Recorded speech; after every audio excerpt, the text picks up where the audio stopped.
Friends, study hack with Mahak channel में आप सभी का स्वागत है। हमारे चैनल स्टडी हैक विद महक को लाइक, ज़्यादा से ज़्यादा शेयर एंड सब्सक्राइब करें। अगर आपने सब्सक्राइब कर दिया है तो बाकी सभी डिवाइसेस से भी सब्सक्राइब करा सकते हैं, क्योंकि सब्सक्राइबर्स बहुत ज़रूरी हैं। देन कमेंट करें। आज हम करने जा रहे हैं फंक्शंस और करैक्टरिस्टिक्स ऑफ ऑपरेटिंग सिस्टम। जैसे किसी प्रीवियस वीडियो में हमने पढ़ा कि ऑपरेटिंग सिस्टम क्या होता है, यह एज अ इंटरफेस काम करता है यूज़र एंड कंप्यूटर हार्डवेयर के बीच में। तो आज हम करने जा रहे हैं उसके फंक्शंस या कहेंगे करैक्टरिस्टिक्स। तो कौन से फंक्शंस होते हैं इसके पास? फर्स्ट इसका फंक्शन होता है मेमोरी मैनेजमेंट।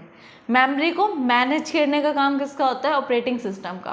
कि अगर हमारे पास 10 एप्लीकेशंस हैं तो उन 10 एप्लीकेशन सिस्टम या सॉफ्टवेयर्स को कितनी मेमोरी में मैनेज करना है, कितनी मेमोरी दूसरे सॉफ्टवेयर्स को देनी है, उन सबको मैनेज कौन करेगा? हमारे पास ऑपरेटिंग सिस्टम। फर्स्ट पॉइंट है हमारे पास, it keeps track of primary memory. Primary memory का मतलब क्या होता है? हमारे पास प्राइमरी मेमोरी होती है रैम। रैम को मैनेज कौन करेगा? Operating system. What is part of it are in use by the home, कि उसको ये पता लगे कि उसका कितना पार्ट कौन सा सॉफ्टवेयर यूज़ कर रहा है, and what part are not in a use, और कौन सा पार्ट उस टाइम पर यूज़ में नहीं है। In a multi programming it decides which process will get the memory when and how much.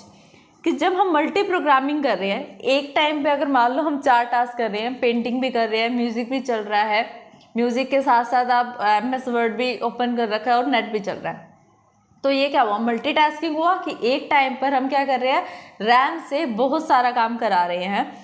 तो किस टाइम पे किसको कितनी मेमोरी देनी है, when and how much memory to be get, कि किसको कब कितनी मेमोरी देनी है मल्टीटास्किंग के टाइम पर, उसको भी कौन डिसाइड करेगा? ऑपरेटिंग सिस्टम डिसाइड करेगा।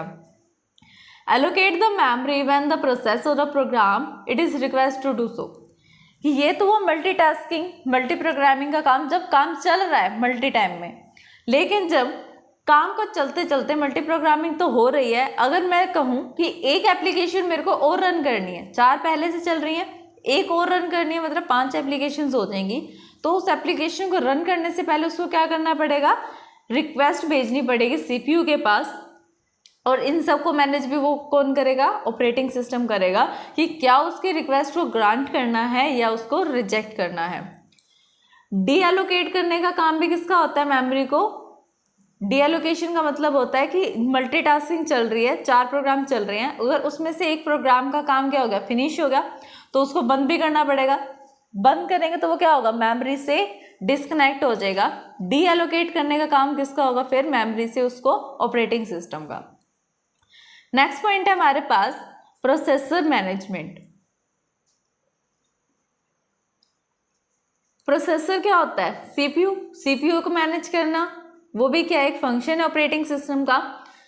Keep track of processors and status of processor, कि ट्रैक्स क्या है, कौन सा काम वो कर रहा है, और स्टेटस कि क्या वो काम कर रहा है या फ्री है। Program that does this is a traffic control.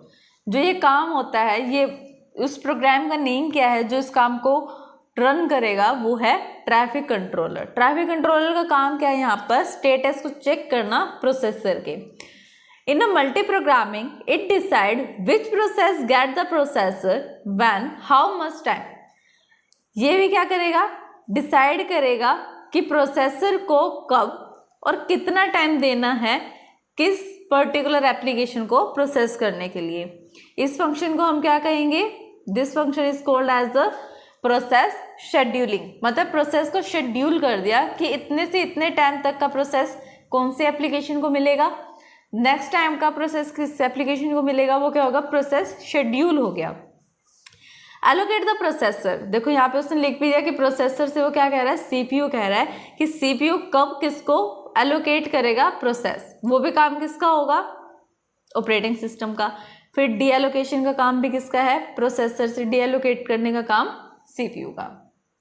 Next function है हमारे पास डिवाइस मैनेजमेंट। डिवाइस से रिलेटेड जितना भी काम होगा मैनेज करने का, कंट्रोल करने का काम किसका होगा? ये भी ऑपरेटिंग सिस्टम का। Keep tracks of all devices.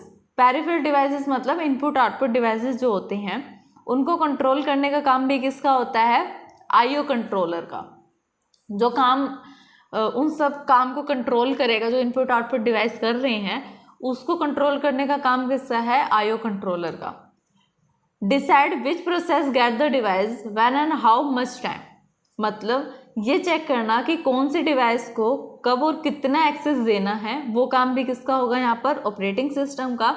फिर वापस से एलोकेट एंड डी एलोकेट का काम भी कौन करेगा यहाँ पर, डिवाइसेस को एलोकेट एंड डी एलोकेट करने का काम किसका है, ऑपरेटिंग सिस्टम का। नेक्स्ट है same as it is file management, की फाइल से रिलेटेड मैनेज करना काम को, कि फाइल को कब सेव करना है, कहाँ सेव करना है, उसकी लोकेशन क्या होगी, उसका यूज़ क्या है, उसका स्टेटस क्या है। The collective facilities are often as a file system, ये जो फैसिलिटीज़ हमें मिल रही हैं फाइल को मैनेज करने के लिए उसको हम क्या बोलेंगे, फाइल सिस्टम बोलेंगे। और उसका काम किसका है, कौन इसको मैनेज करेगा, operating system. Allocation and D allocation करना रिसोर्सेज को, और ये डिसाइड करना कि कौन उन रिसोर्सेज का यूज़ करेगा, ये काम भी कौन करेगा यहाँ पर, ऑपरेटिंग सिस्टम।